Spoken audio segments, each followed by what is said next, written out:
You will always be my friend. Stop, because I'm actually gonna cry. We're like 10 minutes in. Hello Munchkins, magandang umaga o magandang gabi depending on what time you're watching this video. My name is Monica and welcome to my channel. Alright guys, so today of course we are watching the first episode of the new live action Avatar and the Last Airbender, now streaming on Netflix. I've been really excited but also cautious about this series because of how badly Shyamalan destroyed and ruined our lovely show a couple of years ago. I'm gonna say cautiously optimistic. The casting looks great, the character designs look really good, the costumes look really good, and the sets look good, and the trailers are looking really good as well. But there has been one clip that was released a couple of days ago, the scene where Aang is fighting Bumi in Omashu. It looks a little bit too crisp and clean, do you know what I mean? This is like the Earth Kingdom, it's gonna be a little bit rugged, and the outfits are looking a little bit too, you know, pearly white. They're not white, but do you know what I mean? Like, they're too clean for this fight scene, and people are saying like a lot of Netflix shows do look like this. But I'm not gonna go in and let that ruin my experience. I'm still gonna go in quite optimistic because everything else around this show has actually looked really good. So today we are just going to be watching the first episode. We're gonna see how that goes, and if it's looking promising, we'll continue to do the rest. So if I do the rest, I'll of course make a playlist, which I put above right now. Side note, we do have a couple of updates. I do have some new ink here. She's not finished yet, but you know, you're gonna see this on display a lot, so I thought I'd just point her out to you. It does go all the way around the arm, but this side is not quite finished yet, so I don't really want to show her off. She is very fresh, only got her last week. But if you're already a subscriber of mine, you will know that I try to theme my outfits based on what I'm watching in my videos. So for these videos, if I continue to do the rest, I have a bit of a game plan for all of the episodes, and I'm gonna go through the Avatar cycle. So the first one, if you can tell, it's inspired by the Air Nomads. So of course the Air Nomads colors are yellow and orange. This is kind of like a mustardy yellow, but I've also got some orange scrunchies on the wrist just to try and incorporate the orange into that. And I've also got, so normally I have something in the background here. If I can find something, if I have something readily available to me that's appropriate for the videos, I do have a little bit of a display in the background. So for these videos, I've actually borrowed this toy. It's a Zuko toy, and on the back it's got a bunch of I don't know, it's got like a description. I don't know if you guys can read that. You can pause it if you want to read the description about Zuko, but it's pretty cool. It's not opened at all. I don't know how old this is actually. It's not mine. I borrowed it from a friend. It's actually still sealed up, but I'm gonna have this in the background because I think it's pretty cool to have something Avatar related in the background there. But without further ado, let's just get on to watching the first episode of the new live action Avatar and the Last Airbender. So I know how I mentioned that the trailers are looking really good. I didn't watch the full trailers though, because I didn't want to go in knowing like, I've seen the show obviously. Oh, I didn't mention, I've seen the show obviously, guys. I love the show. I've seen it about 1,000,000 times. My hair is being so weird today. Okay, if you guys keep seeing my fringe like change directions or change something, mind your business because we're having a day. I've seen the show so many times. Every year I actually rewatch it with my mom from start to finish because it's just so freaking good. I have watched Korra. I have watched Legend of Korra. It's not my favorite, but I think my mom really likes it. I think my mom prefers it to Avatar The Last Airbender. I think I just need to sit down and actually concentrate on it because every time I've put it on, I've been distracted. So I do like it. It's obviously a very different show to this one. While, you know, this show has very heavy themes, I think Korra, obviously, she's older. She's going through things that are more like appropriate to her age, if that makes sense. I, at the moment, still enjoy Aang stories more than Korra's, but you know, that can change in time or whatever. These earphones are twisted as hell. Okay, right. I did also rewatch season 1 last week. I binged it all just to give myself a little refresher on the show. I don't know whether that was wise or not because then obviously I'm going to be comparing, but you can't really avoid comparing when it is literally a live action like remake of something that we know and love from our childhoods. So you know what, I'm gonna be comparing. There's no like avoiding it, to be honest. I'll try to keep an open mind though, and I hope I enjoy the show, like genuinely I do. So all the episodes are out today, but we're only going to watch the first one just to give us a little taster for what the show's going to be like. So the first episode is called Aang. I don't like to read the descriptions, but it is just a little picture of Aang here, who I think at the moment, from what I've seen, casted really well so far. So I guess we'll have a look and see.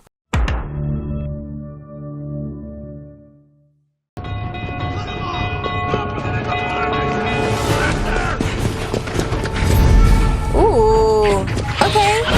This is starting very differently. To me, it looks good so far. I'm happy when I see that there's gonna be a sizable budget, to be honest. And they should, because it's Netflix. Like, they have the money for it. So they should throw money at this, because if they do it right, it's gonna be amazing. Yes! Oh my god, I love...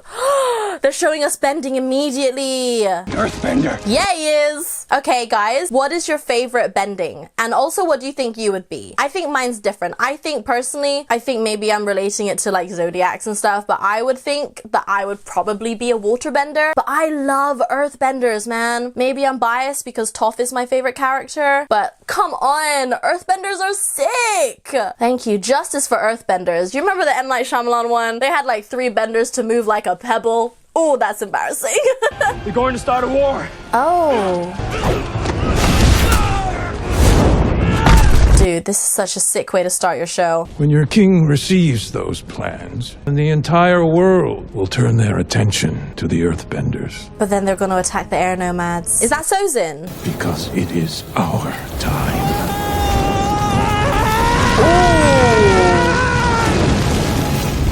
But the Avatar is yet to be revealed. Which is why we have to kill them all. Oh, okay, I actually got chills. That's a great way to start your show. Water. Earth. Fire. Air. Are we ready? Are we ready? For millennia, the 4 millennia? nations have lived in harmony. Come on, give us the exact speech. Oh my god, Kyoshi. The one person with the ability to master all 4 elements, I need a whole show about Kyoshi. who may not be ready for the responsibility of becoming the Avatar. But everything changed when the Fire Nation attacked. That's what I wanted to say. I wanted us all to say it together, guys. 100 years have passed, and my brother and I have discovered the new Avatar, an airbender named Aang. And though his airbending skills are great, he has a lot to learn until he's ready to save anyone. But I believe Aang can save the world. Come on, I need the speech. Man, don't tell me we're gonna see the air nomads be attacked. I am liking that they're taking a different route to the storytelling. I don't have a problem with this. I think this is good. Where's his thingy? Show off. What?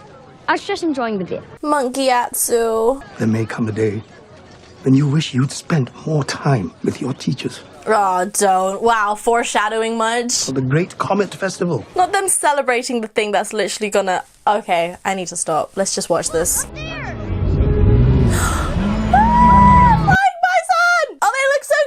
Wait!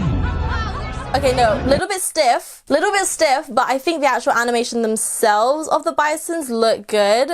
The flying isn't my favorite, I'm not gonna lie. You have always been special, the most talented airbender I have ever known. Dude, I would not want to be the Avatar. I mean, all that power, amazing, but like the responsibility?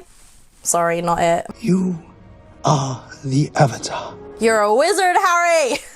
Can't I just keep pretending I'm your friend? Oh, you're still friends, baby. You are my friend. Oh, I love them. Always be my friend. Stop, because I'm actually gonna cry and I don't really want to do that right now. We're like 10 minutes in. I don't know if it's as emotional if you don't know what happens later on, but that hits. Monks don't even trust me to feed the baby bison. And Hey, opinions on the animation of Appa. I think it's pretty good. No survivors.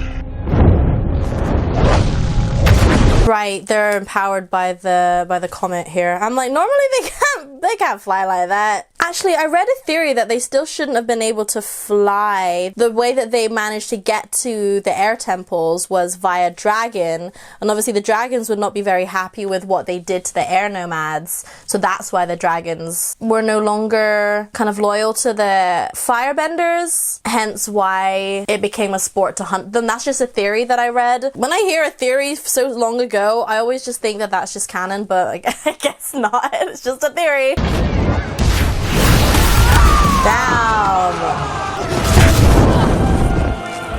I mean, honestly, I never really wanted to watch the air nomads be destroyed. That was never something I was like, oh, I really want to see this scene. I guess it's like a cool scene to watch them like fight for their temple and fight for their people, but like, I know how this turns out and I'm not very excited about it. But I do hope we get flashbacks. I don't know if we'll get... Oh my god. I don't think we'll get it this season, but I do like watching the flashbacks of Sojin and Roku. Those are some of my favorite. Well, to be honest, that was all in season 3, I think, if I remember. I do like seeing it though. I love backstory episodes, like flashback stuff. Okay, so another theory. Love this. I love how we get to see this bit though, that's nice. Is that when we do see the skeleton of Gyatso, he's by himself and he's surrounded by like so many Fire Nation soldiers. Hey Katara! And the theory is he actually took all the air out of the room, so he killed himself in the process, but he also took out like loads and loads of soldiers. And I love that. I feel like that's such a badass way to go out. Okay, it is interesting how they showed that bit first instead of doing it through flashbacks, which I guess makes more sense because obviously in the original show, it's 20 episodes long, the first season. Sokka! So I guess in order to tell the story more like cohesively, to do most of the flashbacks right at the start, kind of do it in chronological order, might make more sense. Here we go, here's the start of the show that we know. Hey, at the moment, I think the pacing is pretty good. We're about 20 minutes in.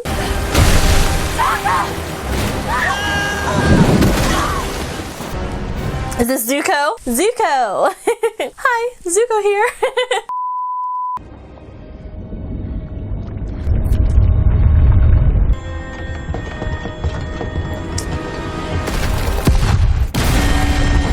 Okay.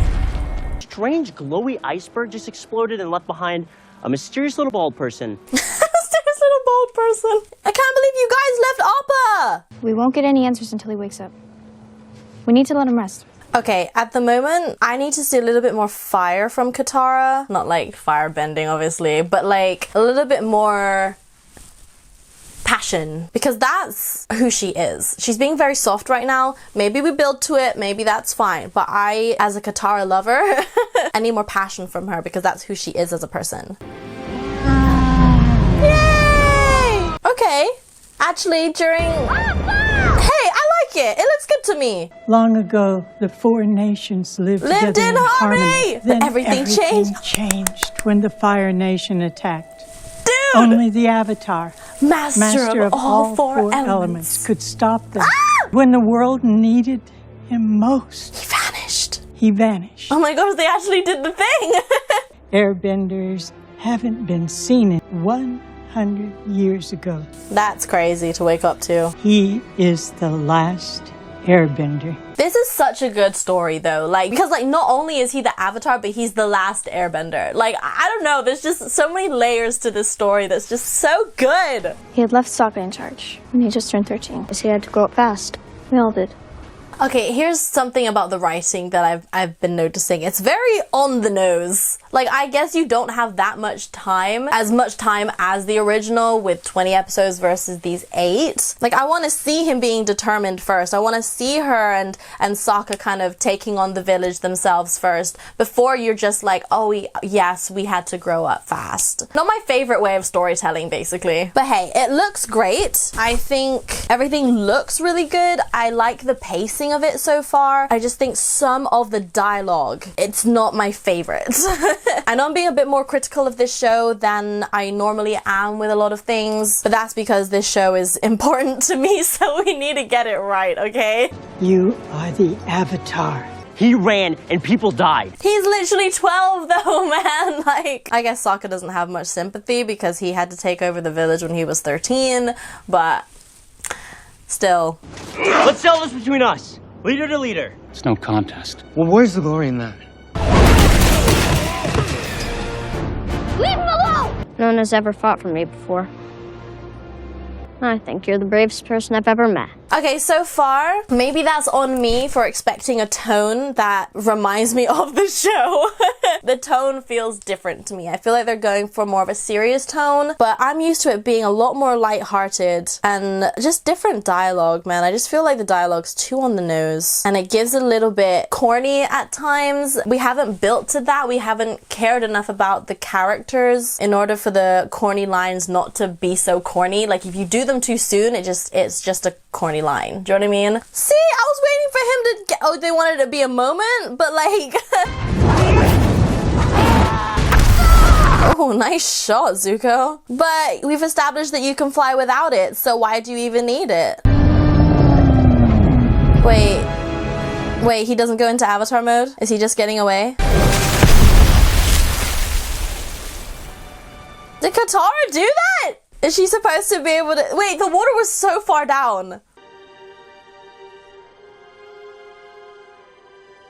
This looks pretty though, if this is the... Oh, they're going here straight away at the end of the first episode. Okay. Wow, they went straight to the Southern Air Temple then. If he goes into the Avatar state here, it's not as earned as it should be. Because normally he's being very optimistic. He's like, how would the Fire Nation even get up to the temples? Like, you need an air bison to even get up there in the first place. Like, there's gonna be some survivors. Like, I'm sure I'm not the last airbender. Guys, it's literally fine, you're being so dramatic. And so he's up there being optimistic. He's like, this is the game I used to play. This is all this is that. That's when it crumbles around him because the hope he was holding on to is gone. And now this is, wow, still very sad. Okay.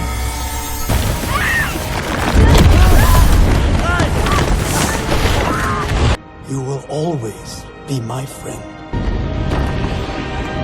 No one talks him down, he just calms himself down.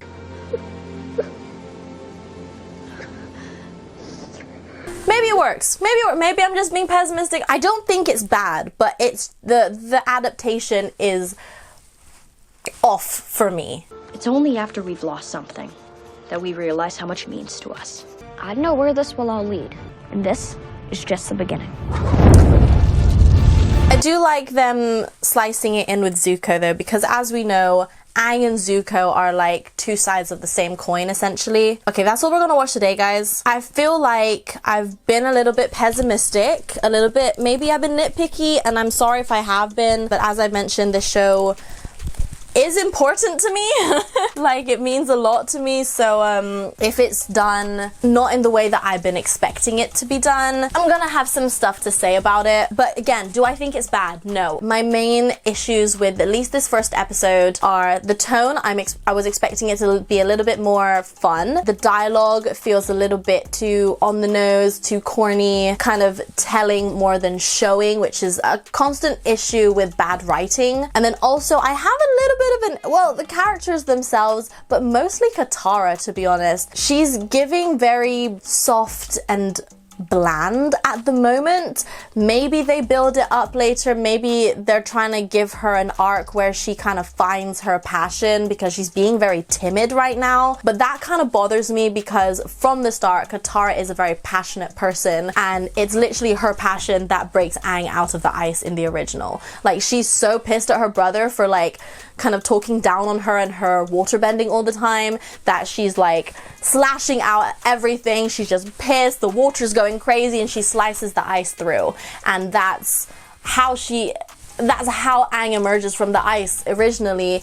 And this Katara, she's not giving that. I wanted to see more from her. And again, maybe they're building to it, but it bothers me that that's not who she is from the start, because that's how I've always known her to be, because in the original show, her arcs are more like, she's got loads of softness to her, but she's also got lots of passion. One of the main arcs is her kind of coming down from that anger. This Katara feels like what anger to talk her down from? I don't see anything, and it bothers me a little bit that that is the Katara that we're seeing in this show. And the one scene that I wanted to come back to, when Zuko is fighting Sokka, that scene rubs me a little bit wrong, just because, again, in the original show, Aang has left because he's like, oh, I'm gonna be like a danger to you guys, I don't want to be bringing trouble to your village, so I'm gonna leave. And Katara's like, I want to come with you, and he's like, no, you really should stay here with your family, with your village. But then he sees that the Fire Nation is attacking the village, and he comes back. There's no hesitation, and it just so happens that during all of this, Sokka's standing up for his village and he's fighting Zuko. And then Aang comes in, sweeps in, no hesitation, fights him for a little bit, but then immediately surrenders. In this show, he's like hesitating, he's like cowering behind the gates for so long, watching Sokka do this. It doesn't feel in Aang's character. Again, I feel like they're giving him an arc that's like, oh, he was a really scared little boy. And that's very true, he is, but he's also always like a person of action, like immediately. And so far what we've seen is that he's cowering a lot, and I don't see that much carefreeness from him at the moment as well. So that's just my review so far of episode 1. So when I edit this video, I'm obviously going to be rewatching a bunch of clips while I edit this, and I'm going to watch it with my mom, because I watched the show with my mom, the original show. Maybe knowing the tone going into it the second time round, maybe I'll enjoy it more. At the moment, the tone kind of took me out of it a little bit, just because it's not what I was expecting. And I will say I'm gonna give it another chance. I think I'm gonna make another, I think I'll watch the second episode as well, because maybe the first episode isn't the best. But let me know what you guys think of the first episode. Don't tell me your thoughts on the rest of it yet, unless you think that it gets better later on, just to give me a little bit more hope if I want to also continue doing these videos. If I do continue, I'm gonna go in hopefully with a more optimistic mindset, but I was pretty optimistic going into it, and maybe that was my fault. Maybe I should have lowered my expectations, and then I would have been pleasantly surprised instead of a little bit disappointed. Yeah, just let me know what you guys think. Word vomit in the comment section below. You guys know the drill. I always love hearing your thoughts. Even if it's disagreeing with me, that's completely fine, as long as we're not like calling each other names and stuff. Like, that's fine. It's just my opinion on the show. Like, it's not law. You know what I mean? But again, can I just reiterate, I don't think it's bad, it's just not what I was expecting. Before I continue going round and round with this, that's just the bottom line that I think of the first episode at least. But I think that is it for today's video, guys. If you wanted to hear more from me, my socials are also linked down below. That is my Instagram, my Twitter, my TikTok, and my Letterboxd account, which I am now actually updating. And they are all at Monica Katapusan, same as my YouTube name. And thank you guys for watching if you stayed until this point, and I'll see you guys next time. Bye, Munchkins!